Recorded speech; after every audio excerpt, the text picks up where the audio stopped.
आज का टॉपिक रहेगा wilt of chickpea and lentil. ठीक है, तो दोनों ही पल्सेस की क्रॉप है, मतलब कि दलहनी फसलें हैं। ठीक है, इस दोनों के अंदर विल्ट डिजीज लगती है। दी हुई तो सिलेबस में अलग अलग है, लेकिन दोनों की विल्ट सेम ही है। ठीक है, फ्यूजेरियम ओक्सिस्पोरम से होती है, दोनों की सेम ही है। विल्ट जो डिजीज है ना, वो लगभग सभी प्लांट्स में सेम ही रहती है। बस हो सकता है कि उसका कुछ स्पीसीज अगर चेंज हो जाए तो थोड़ा बहुत चेंज आ जाता है, बाकी ऑलमोस्ट उसका सेम ही रहता है, चाहे कोई भी क्रॉप की विल्ट हो। ठीक है, तो सबसे पहले देखेंगे कि विल्ट होती क्या है। मैंने आपको पहले भी बताया था कि विल्ट के अंदर क्या होगा, प्लांट के अंदर इस डिजीज से क्या होता है कि स्पेशली तो ये समझ लो कि बैक्टीरिया द्वारा भी फैलेगी, फंगस के द्वारा भी फैलती है, प्लस जैसे क्रॉप के अंदर पानी की कमी आ जाती है तो भी ये डिजीज जो है वो हो जाती है। ठीक है, विल्टिंग हो जाती है बोल देते हैं। तो इसका स्पेशली क्या होता है कि पूरा का पूरा जो प्लांट है वो मुरझा जाएगा और पूरी तरह से प्लांट है वो सूख जाता है, उसकी डेथ हो जाती है। ठीक है, एक टाइम आता है जिसमें प्लांट पूरी तरह से खत्म हो जाता है। और होता क्यों है वो मैंने आपको जनरल इंट्रोडक्शन की क्लास में वैसे भी बताया था इसके बारे में। इसमें क्या होगा कि जैसे फंगस है वो अटैक करेगी, ये कोई भी जैसे प्लांट है, प्लांट के अंदर ये अटैक करेगी। अटैक करने के बाद क्या होता है कि इसके जो टिश्यूज होते हैं, मतलब जाइलम, फ्लोएम, ये सब रहते हैं ना, तो जाइलम और फ्लोएम को जो पाथ होता है ना, जहां से मतलब वाटर और फूड जैसे सप्लाई होता है पूरे प्लांट को, तो वो क्या करती है कि इस पाथ को ब्लॉक कर देगी। पाथ को ब्लॉक कर देगी तो क्या होगा कि जो मतलब कि रूट के द्वारा जैसे मतलब पानी पहुंच रहा था पौधे में, और पत्तियों के द्वारा जैसे रूट तक फूड पहुंच रहा था, वो पूरा पाथ ही अगर ब्लॉक हो जाएगा जहां से पानी और फूड सप्लाई हो रहा था, तो लास्ट के टाइम में क्या होगा, एक टाइम आएगा कि प्लांट को अगर भोजन नहीं मिलेगा तो प्लांट की डेथ हो जाएगी। ठीक है, और इसके अंदर क्या होता है कि जैसे ये सेल्स है, ठीक है, ये थोड़ा सा मैं आपको बना के दिखा रही हूँ। तो इन सेल्स में क्या होता है कि बड़ी बड़ी इस तरह की वेसल्स या फिर मतलब टाइलोज का फॉर्मेशन हो जाता है। ऐसे इस तरह से बड़ी बड़ी टाइलोज का फॉर्मेशन कर देगी फंगस, जिससे मतलब कि ये जैसे पानी और जा रहा था ऊपर नीचे, है ना, जो पाथ था ये पूरी तरह से ब्लॉक हो चुका है, और इसके बाद में क्या होगा, पानी और फूड सप्लाई नहीं होगा तो प्लांट मर जाएगा। ठीक है, इसका जनरल सेंस यही रहेगा विल्ट। तो अब अपने इसके अंदर आगे बढ़ते हैं कि किस तरह के इसमें सिम्टम्स रहते हैं और किस तरह ये प्लांट को लॉस करेगा। ठीक है, इसके अंदर पूरा देखते हैं। सबसे पहले आएगा आपका इसमें पैथोजन, देखिए कौन सा रहेगा। तो पैथोजन कौन सा रहेगा इसमें, फ्यूजेरियम ओक्सिस्पोरम, दोनों में ही सेम है। बस इसकी जो फॉर्मा स्पेशियल्स है, ठीक है, वो इसमें हो जाएगा साइसेरिस और इसके अंदर हो जाएगा लेंटिस। वैसे मतलब अगर ये नहीं याद रहे तो फिर मतलब आपको वैसे ही याद रह जाएगा, मतलब इसका जो साइंटिफिक नेम होता है वो होता है ना साइसेरेटिनम, तो वहां से इसकी जो फॉर्मा स्पेशियल्स है वो क्या हो जाएगी, साइसेरिस। अगर नहीं भी याद होता है तो भी फ्यूजेरियम ओक्सिस्पोरम लिख दोगी तो भी सही होगा। ठीक है, चिकपी की जो विल्ट रहेगी उसकी सब स्पीसीज क्या रहेगी, साइसेरिस, और इसकी क्या रहेगी, लेंटिस, और बाकी जो पैथोजन है वो सेम रहेगा, फ्यूजेरियम ओक्सिस्पोरम। ठीक है, इतना सा ध्यान रखना। बाकी जितने भी प्लांट्स के अंदर जो विल्ट लगती है उनका लगभग जो पैथोजन है वो सेम ही रहता है, फ्यूजेरियम ओक्सिस्पोरम ही रहता है। अगर मतलब कि वो बैक्टीरिया से हो रही है तो अलग कोजल ऑर्गेनिज्म अलग चेंज हो जाता है, अदरवाइज जो फंगस है वो फ्यूजेरियम से ही होती है विल्टिंग ज्यादातर। ठीक है, तो ये ध्यान रखना। नेक्स्ट इसकी देखते हैं ईटियोलॉजी। ईटियोलॉजी के अंदर देखेंगे, इसके अंदर क्या होता है कि सबसे पहले एक चीज ध्यान रखना कि इसमें 3 टाइप के स्पोर बनते हैं। ठीक है, तो कौन कौन से स्पोर रहेंगे, कोनिडिया बनेगा। कोनिडिया मैंने आपको पहले भी बताया था कि क्या होता है। तो एक चीज इसमें ध्यान रखना कि इसके अंदर सेक्सुअल रिप्रोडक्शन है वो कंप्लीटली एब्सेंट होता है। ठीक है, सेक्सुअल रिप्रोडक्शन इसका नहीं होता है। ड्यूट्रोमाइट क्लास की ये फंगस है जिसके अंदर की सेक्सुअल रिप्रोडक्शन नहीं होगा, सिर्फ और सिर्फ एसेक्सुअल रिप्रोडक्शन होता है, और एसेक्सुअल स्पोर बनते हैं और सेक्सुअल स्पोर नहीं बनते हैं बिल्कुल भी। ठीक है, एक चीज ये ध्यान रखना। फिर आता है कि एसेक्सुअल स्पोर बनेंगे कौन कौन से इसमें, तो इसमें 3 टाइप के स्पोर बनते हैं। एक होता है माइक्रोकोनिडिया, एक होता है मैक्रोकोनिडिया, और एक होता है क्लेमाइडोस्पोर। ठीक है, तो इनको समझना क्या क्या किस किस तरह से रहेंगे, ये कैसे रहते हैं। तो जो माइक्रोकोनिडिया है, अब कोनिडिया तो अपने पहले भी पढ़ते आ रहे थे, सेक्सुअल स्पोर रहता है। ठीक है, उसकी अलग अलग शेप रहती है, अलग अलग साइज उसका रहता है कोनिडिया का। ठीक है, तो माइक्रोकोनिडिया किस तरह का दिखेगा, तो हाईलाइन रहता है पहले से।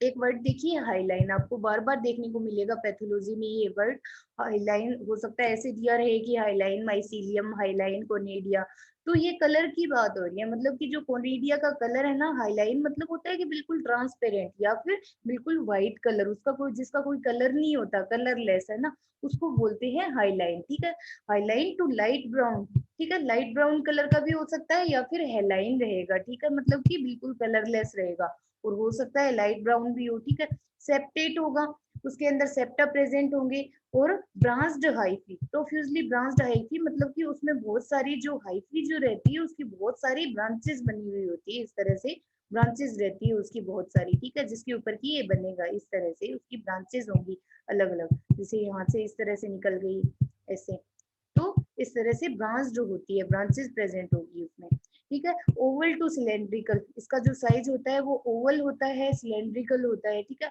और नेक्स्ट है highline sailed arise on short conidiophore. देखिए इस तरह से, ये जैसे इसको बोला गया है कोनिडियोफोर, ये मतलब जहां से अराइज होती है ना, तो उसके जो मतलब कि एक स्ट्रक्चर जैसे बनती है उसको बोला जाता है कोनिडियोफोर, इस तरह की। ठीक है, इसके ऊपर ऐसे मतलब ये बनती है, इस तरह की इसकी एक ऐसी स्ट्रक्चर रहती है जिसके ऊपर इस तरह से गोलाकार ये कोनिडिया का फॉर्मेशन होता है। ठीक है, वो जो मतलब कि कोनिडिया होते हैं वो हो सकता है चेन के अंदर हो या फिर सिंगल भी हो सकते हैं। ठीक है, तो इस तरह से ये कोनिडिया बनते हैं, इस टाइप से एक स्ट्रक्चर इसकी बनती है। मैंने तो ये सिंगल स्ट्रक्चर दिखाई है, इसी तरह से इसकी अलग अलग ब्रांचेस ऐसे निकली हुई होती है जिनके ऊपर ये कोनिडिया का फॉर्मेशन होता है। ठीक है, ये है कोनिडिया, और ये जो है जिसके ऊपर कोनिडिया बन रहा है, ठीक है, तो उसको बोलते हैं कोनिडियोफोर। ठीक है, एक चीज ध्यान रखना। ठीक है, एराइज ऑन शॉर्ट कोनिडियोफोर। ठीक है, ये हो गया आपका माइक्रोकोनिडिया। नेक्स्ट है मैक्रोकोनिडिया। तो मैक्रोकोनिडिया किस तरह से देखने को मिलते हैं, ये भी ब्रांच्ड कोनिडियोफोर के ऊपर रहेंगे विद 3 to 5 सेप्टा। ये देखिए इस तरह की एक स्ट्रक्चर रहती है, ये कोनिडिया ये डिफरेंट टाइप का कोनिडिया है, तो इसमें इस तरह की स्ट्रक्चर रहती है। आगे इमेज भी है उसमें आप देख सकते हो। तो इसके अंदर क्या रहते हैं, लगभग 3 to 5 सेप्टा रहते हैं, मतलब 3 से 5 इसके अंदर सेप्टा प्रेजेंट रहेंगे। फ्यूजोइड शेप इसकी रहती है, फ्यूजोइड शेप मतलब कि समझ रहे हो, इस तरह की एक घुमावदार इसकी स्ट्रक्चर रहती है, जिसकी की पॉइंटेड एंड्स रहेंगे, बिल्कुल ऐसे जो टिप कॉर्नर है इसका वो बिल्कुल तीखा रहता है। ठीक है, तो इस तरह का ये रहेगा आपका मैक्रोकोनिडिया। ठीक है, नेक्स्ट आता है क्लेमाइडोस्पोर। तो क्लेमाइडोस्पोर, एक चीज ध्यान रखना, ये फ्यूजेरियम है, इसके अंदर जो मतलब कि रेस्टिंग स्पोर जो बनता है, और आगे जैसे फर्स्ट जैसे प्राइमरी इनोकुलम का जो काम करेगा, तो वो क्लेमाइडोस्पोर ही रहता है। ठीक है, तो क्लेमाइडोस्पोर क्या है, ये भी एक टाइप का एसेक्सुअल स्पोर है। इसके अंदर क्या रहता है, जैसे फंगस का कोई भी एक माइसीलियम है इस तरह का, माइसीलियम तो मतलब समझ रही हो, कवक जाल। ठीक है, तो फंगस का ये जैसे कोई कवक जाल है, तो ये क्या करता है, इसकी जो सेल्स है, तो वो फिर क्या करती है, एक स्टेज आती है इसकी जो टर्मिनल और इंटरकेलरी जो सेल्स है, वो क्या होगी कि पूरी तरह से ऐसे कवर कर लेगी पूरे माइसीलियम को। ठीक है, तो इस तरह की एक गोलाकार एक स्ट्रक्चर बनती है, और इसके ऊपर मतलब कि एक जो जो आउटर मेम्ब्रेन है वो थोड़ी सी हार्ड हो जाएगी। ठीक है, तो जो कि क्या करेगी इसको, जो मतलब ऑफ सीजन होता है, जिस टाइम मतलब ये सीजन नहीं है उस टाइम में ये क्या करते हैं, सोइल में पड़े रहते हैं और सरवाइव करते रहते हैं, और जैसे इनको पर्टिकुलर सीजन आता है इनका, और जैसे इनको कंडीशन सर्वाइवल कंडीशन इनकी आती है, वैसे ही ये जर्म ट्यूब का फॉर्मेशन करती है और प्लांट के अंदर एंट्री ले लेते हैं और वहां पे नुकसान पहुंचाना शुरू कर देंगे। ठीक है, तो जो क्लेमाइडोस्पोर है वो इस तरह से रहेंगे, या तो हो सकता है कि वो सिंगल हो, मतलब एक ही स्पोर बनता है, या फिर वो क्या हो सकते हैं, चेन के अंदर भी हो सकते हैं, इस तरह से एक चेन का फॉर्मेशन करेंगे और चेन के अंदर रहेंगे। ठीक है, इस तरह से इसकी एक स्ट्रक्चर रहती है क्लेमाइडोस्पोर की, आगे आप इमेज में भी देख लोगे। तो वो किस तरह के रहेंगे, रफ हो सकते हैं, स्मूथ भी हो सकते हैं। ठीक है, इंटरकेलरी सिंगली और इन पेयर और चेन। ठीक है, मतलब कि या तो सिंगल रहेंगे या फिर हो सकता है कि एक चेन के अंदर हो। ये हो गया क्लेमाइडोस्पोर।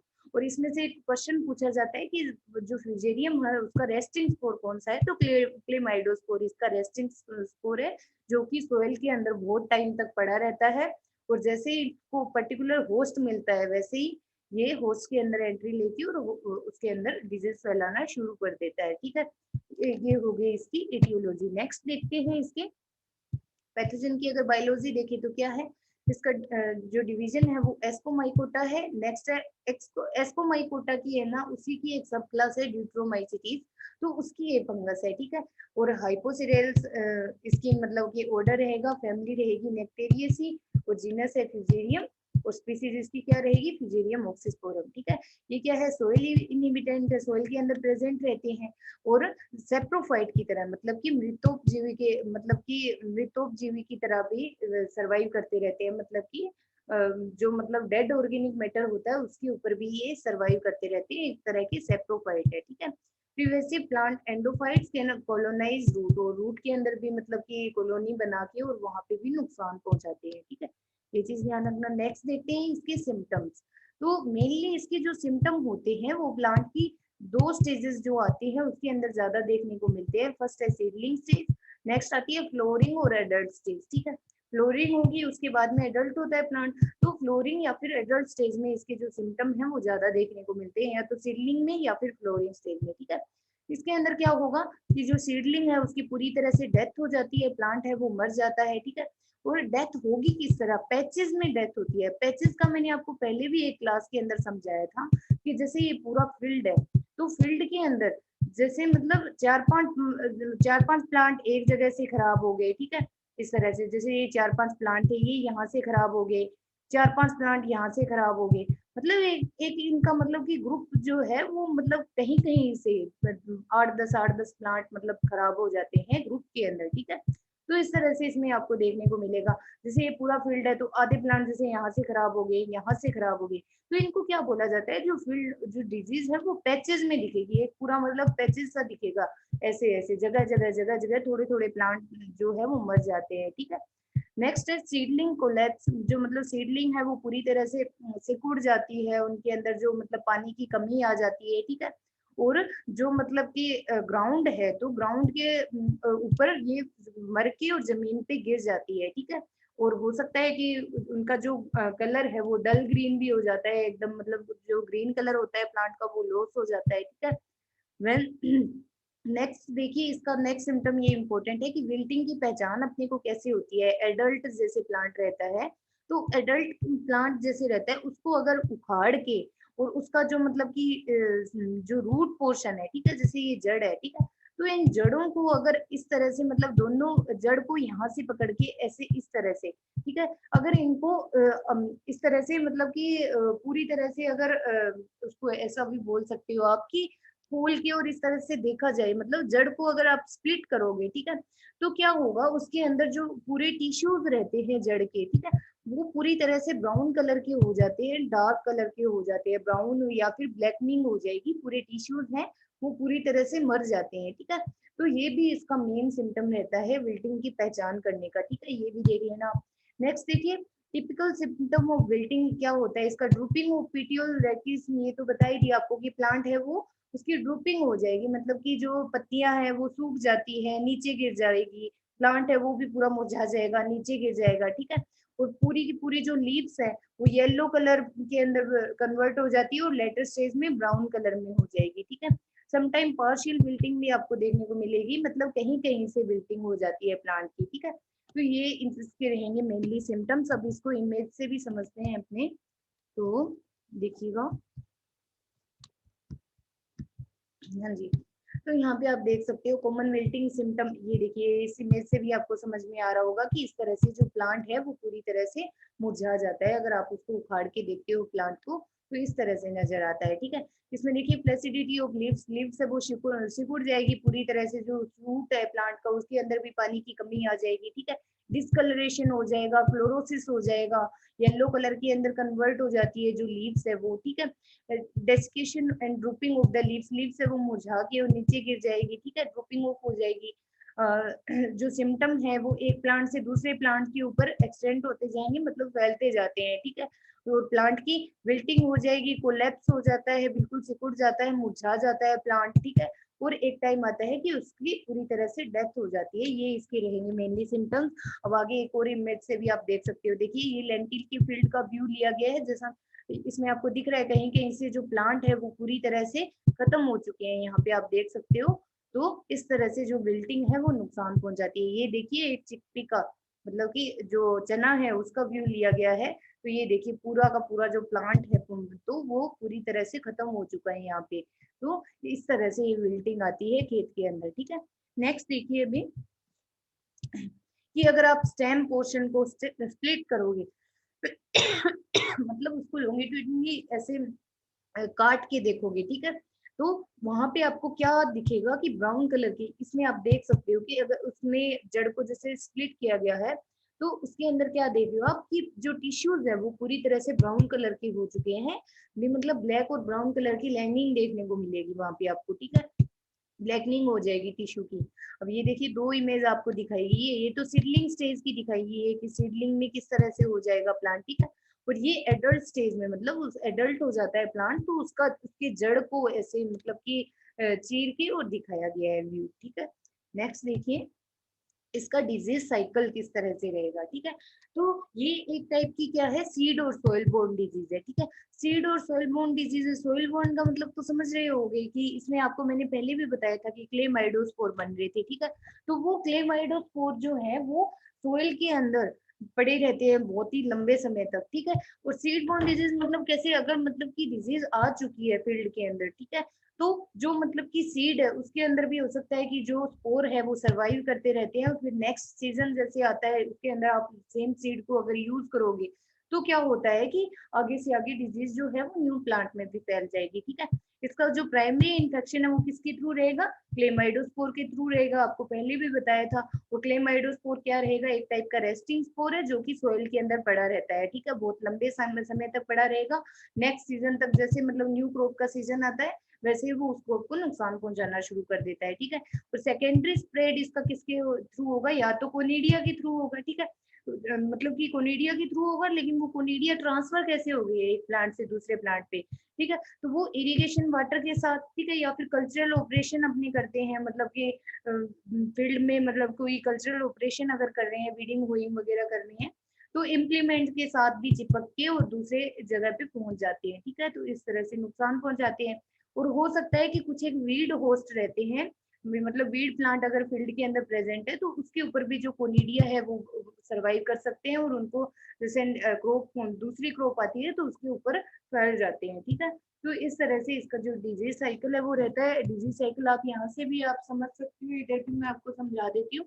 देखिए कोई भी जैसे मतलब कि यहाँ से समझिए कि ये एक डेड प्लांट है, ठीक है, मतलब जो जिस प्लांट के ऊपर पूरी तरह से विल्टिंग हो चुकी थी, ठीक है, तो विल्टिंग हुआ प्लांट है जिसकी मतलब कि एक टाइप से डेथ हो चुकी थी, ठीक है, तो उसके ऊपर जैसे उसके जो सीड्स हैं वो भी इन्फेक्टेड रहेंगे, ठीक है, या फिर जो स्पोर्स है वो क्या करेंगे, बहुत लंबे समय तक सोइल के अंदर प्रेजेंट रहेंगे, इसका इस तरह से माइसीलियम रहेगा। आपको कोनिडिया मैंने पहले भी क्लेमाइडोस्पोर पहले भी बताया था, या तो सिंगल बनेंगे या फिर चेन के अंदर रहते हैं इस तरह से, ठीक है। ये देख लीजिए आप स्ट्रक्चर क्लेमाइडोस्पोर की, और इसके जो कोनिडिया है वो दो टाइप की रहेंगे, माइक्रो और मैक्रो कोनिडिया। आपको बताया था इस तरह की शेप रहेगी, इसकी फिजोइड शेप रहती है, ठीक है, गोलाकार घुमावदार, ठीक है। और माइक्रोकोनिडिया स्पेरिकल या फिर ओवल शेप के रहते हैं, यहाँ पे आप देख सकते हो तीनों टाइप के स्पोर, ठीक है। तो नेक्स्ट अब क्या होगा, जर्मिनेटिंग क्लेमाइडोस्पोर, क्लेमाइडोस्पोर था तो वो जर्मिनेट होगा, ठीक है, जर्म ट्यूब बनाएगा, या फिर मैक्रोकोनेडिया जो कि जर्म ट्यूब बनाएंगे, ठीक है, इस तरह से, और वो पेनिट्रेशन करेंगे, पेनिट्रेट होंगे, भेदन करेंगे, ठीक है।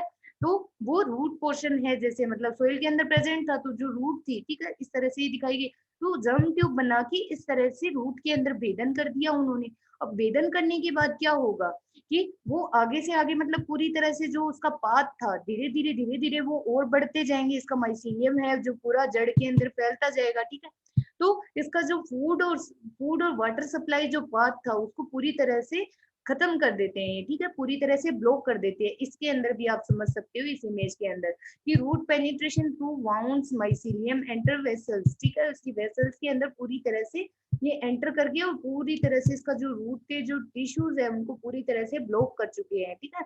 तो एक टाइम क्या होता है कि इसका जो स्टेम है, रूट्स है, उसके अंदर पूरी तरह से इसका माइसीलियम जो है वो फैल जाएगा और पात को पूरी तरह से ब्लॉक कर देगा। तो जो पौधा रहता है उसको भोजन नहीं मिलेगा, भोजन नहीं मिलेगा तो क्या होगा, आपको पता ही है, डेथ हो जाएगी, ठीक है। तो इस तरह से जो इसका लाइफ साइकिल है वो चलता रहता है, ठीक है। इसका नेक्स्ट एक और चीज समझना कि इसका जो प्राइमरी इन्फेक्शन है वो किसके थ्रू होगा, कोनिडियो सॉरी क्लेमाइडोस्पोर के द्वारा होगा, ठीक है। और सेकेंडरी इन्फेक्शन किसके द्वारा होगा, और जो क्लेमाइडोस्पोर है वो सोइल के अंदर प्रेजेंट रहते हैं, ठीक है। और जो सेकेंडरी इन्फेक्शन है, मतलब कि एक प्लांट से दूसरे प्लांट पे जब ये फैलते हैं, ठीक है, तो उसको बोला जाता है सेकेंडरी इन्फेक्शन। तो सेकेंडरी इन्फेक्शन किसके थ्रू होगा? कोनिडिया के थ्रू होगा। और वो कोनिडिया एक प्लांट से दूसरे प्लांट पर पहुंचेंगे कैसे? या तो इरिगेशन के द्वारा, जब अपने सिंचाई देते हैं तो उसके द्वारा बह के और एक प्लांट से दूसरे प्लांट पे चले जाएंगे।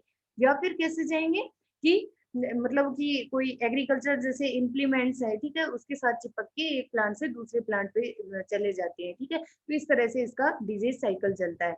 नेक्स्ट देखिए, डिजीज का मैनेजमेंट अब किस तरह से करेंगे। आपको पता चल ही चुका था कि ये सोइल और सीड बोर्न डिजीज थी, तो उसी के अकॉर्डिंग इसका जो मैनेजमेंट है वो रहेगा। तो इसके अंदर सबसे पहले तो देखिए कि क्या करना चाहिए कि इसके जो क्ले माइडोस्पोर है वो कहाँ पे प्रेजेंट रहते हैं? सोइल के अंदर प्रेजेंट रहते हैं। तो क्या करना चाहिए कि डीप फ्लोइंग करनी चाहिए, डीप समर फ्लोइंग करनी चाहिए, जिससे कि क्या होता है कि जो स्पोर है फंगस के, तो वो ऊपर आ जाते हैं और फिर जैसे मतलब कि गर्मी के जो महीने होते हैं उसके अंदर मर जाते हैं सनलाइट से, ठीक है। डिस्ट्रक्शन ऑफ क्रॉप डिब्रीज, जो क्रॉप डिब्रीज है मतलब कि जो कचरा और है जो क्रॉप का वहां पे प्रेजेंट था, उसको पूरी तरह से जला देना चाहिए, फील्ड में से खत्म कर देना चाहिए, ठीक है।